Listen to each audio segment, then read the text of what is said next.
I shot some video back in 1999 when I went to the UK.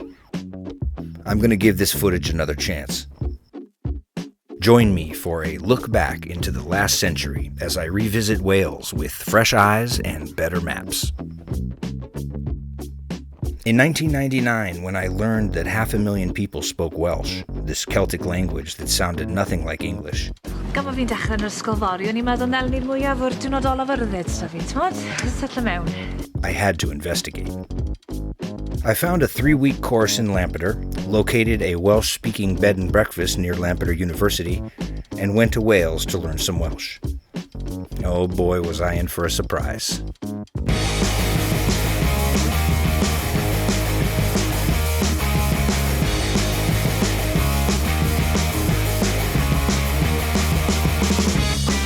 It started in London. I began there for a few days before heading to Wales. I walked around the city, had a pint in a pub, you really have to do that. I wandered the metro. I went down to the business district. I took the train out to see a cricket game, got confused, and left. Off to Cardiff. I couldn't wait to begin my linguistic adventure. Cardiff is the capital of Wales and its largest city. Since the 1980s, Cardiff has seen significant development. I went to check out the peacocks at the Castle Green.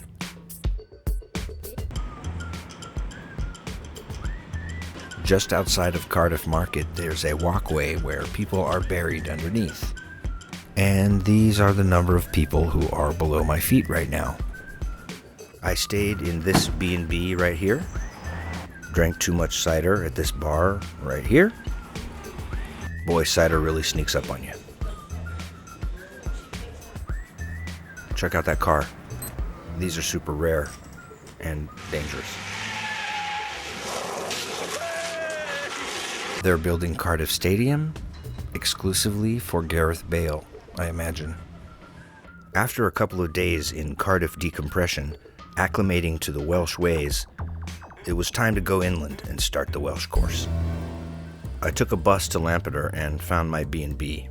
It was called Bryn Castell, the castle on the hill. I knew that this couple, John and Betty Davies, who ran the place, were Welsh speakers. I thought it would help with the learning, and it totally did. But the sweet unknown was that she was the area's foremost water diviner. They invited me to come to a farm up the valley, and I brought my camera. This is John. This is John Davies. John Davies. He runs. He and his wife run the place here. You're going to see Betty. She's going to come out in a minute. And if you notice, he's driving on the wrong side. This is very strange. Driving the right side. This is Betty. Say hi. Hi. We're going to go to We're going up from now to Llanfairpwll Dwgai. Tata, Meg. which is Another village from here. she's going to do some water dowering. It's her specialty here. And they call her and they ask her to come and find the water. She's got the gift. When people in the Tevi Valley needed to dig a well to avoid the extraordinarily high water rates in Wales, they called Betty Davies. You've been to this farm before? No. How did these people hear about you? Well, if you've been successful in other farms, but of course if there's any problem about water, they know who to call then. That's great. Lady taking a dog for a walk. More sheep in Wales than people. Wow. Because 3 for each person. Oh my goodness. There's about 11 million sheep in Wales. Wow.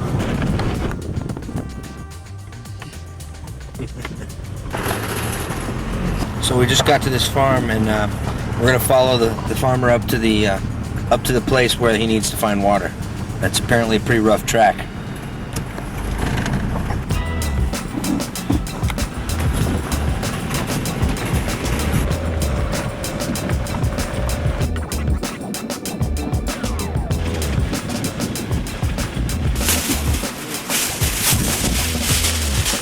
So that's your equipment there.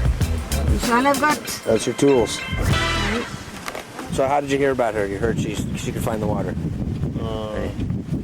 Well, John told me when I met. We used to go to Smithfield together.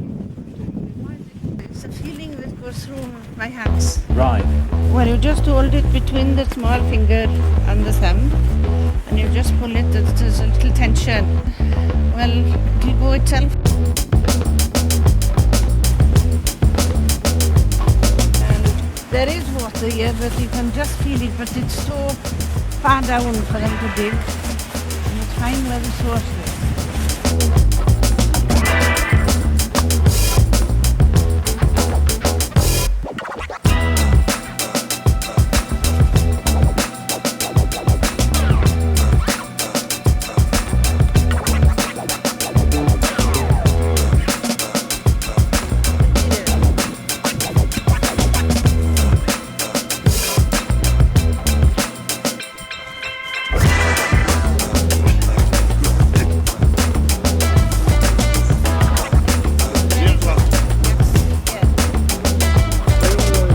So when do you think you'll dig for that spot?